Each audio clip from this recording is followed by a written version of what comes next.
દિન વિશેષ કાર્યક્રમમાં આપ સૌનું સ્વાગત છે। આજે 31 જુલાઈ એટલે મુનશી પ્રેમચંદજીની જન્મ જયંતિ।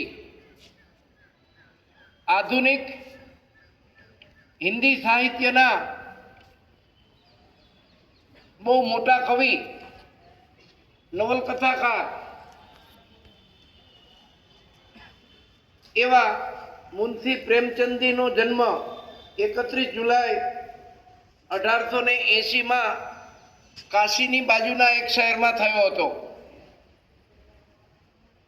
હિન્દી સાહિત્યમાં તેમનું બહુ મોટું યોગદાન રહેલું છે। ખાસ કરીને આધુનિક હિન્દી સાહિત્યના ભીષ્મ પિતા તરીકે ઓળખાતા મુનશી પ્રેમચંદજીને યાદ કરીએ।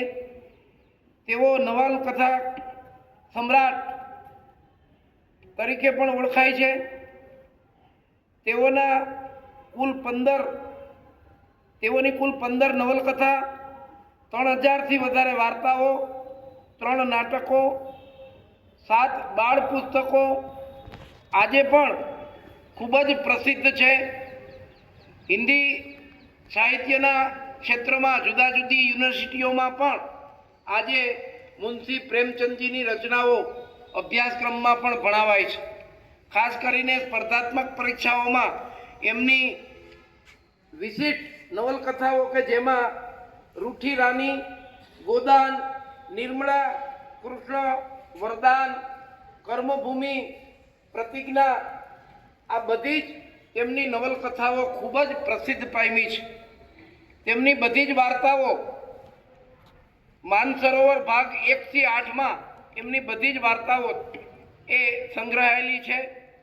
એટલે એ રીતે તેઓ એ સમયે લોકોમાં જાગૃતિ લાવવા માટે એક સમાજ સેવક તરીકે જુદી જુદી રચનાઓ તેઓ કરતા હતા। ખાસ કરીને સાજે વતન એટલે રાષ્ટ્રનો વિલાપ, આવી એક કૃતિ એ ખૂબ વિવાદાસ્પદ થયેલી, લોકોને ભડકાવાના આરોપસર એમને જેલવાસ પણ થયેલો। પણ સમગ્ર જીવન દરમિયાન મુનશી પ્રેમચંદજી હિન્દી સાહિત્યનું કામ કરતા રહ્યા। એમના નામથી ટપાલ ટિકિટ પણ જે તે સમયે સરકારે બહાર પાડેલી અને હિન્દી સાહિત્યના ક્ષેત્રમાં જેનું મોટું નામ છે એવા મુનશી પ્રેમચંદજીને આપણે યાદ કરીએ, એમની રચનાઓ, એમનું સાહિત્યનો અભ્યાસ કરીએ, એમાંથી પ્રેરણા લઈએ। જુદી જુદી સ્પર્ધાત્મક પરીક્ષાઓમાં પણ સાહિત્યના સંદર્ભમાં તેમના જીવનમાંથી, તેમની કૃતિઓમાંથી પ્રશ્નો પણ પૂછાતા હોય છે। ધન્યવાદ। ભારત માતા કી જય। જય હિન્દ।